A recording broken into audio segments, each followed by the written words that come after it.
forbidden to drive, denied education,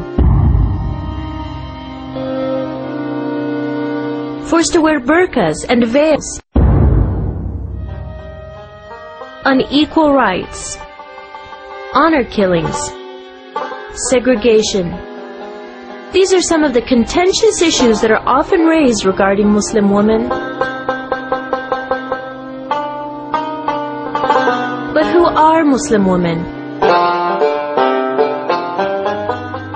What does the religion Islam say about women? Does Islam give women rights? Does Islam treat women as equals? Does Islam provide for the full participation of women in society?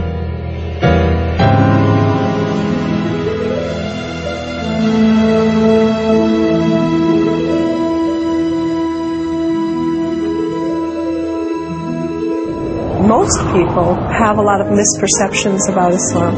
Issues about oppression of women, issues about men making all of the decisions in Islam, issues about, God being a different God than one might worship in Christianity. All those were issues I had to learn to be able to speak to as a new Muslim. For many people, fleeting images and sensational headlines from the media have been their only source of information about Muslim women. The media often only portrays fragments of information and quick glimpses into the lives of Muslim women. So the question many of us ask is, what does the religion of Islam say about women? Before we begin to answer this question, let us first understand, what is Islam?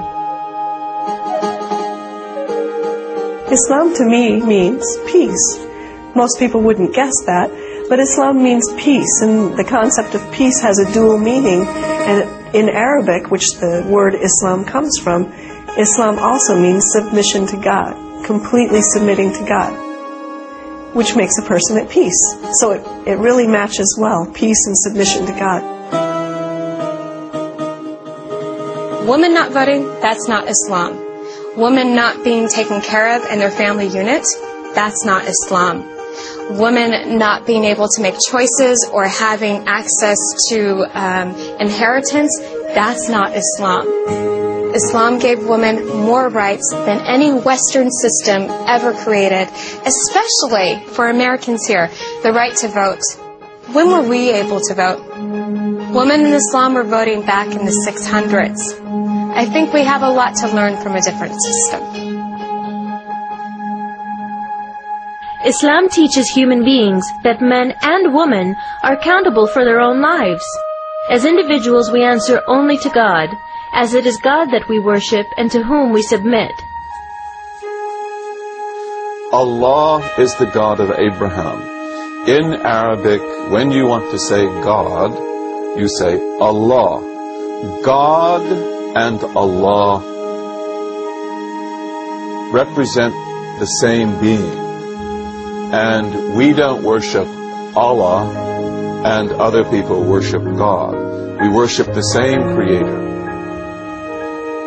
Allah is the Arabic name for God, the one and only God that Jews, Christians, and all monotheistic faiths worship.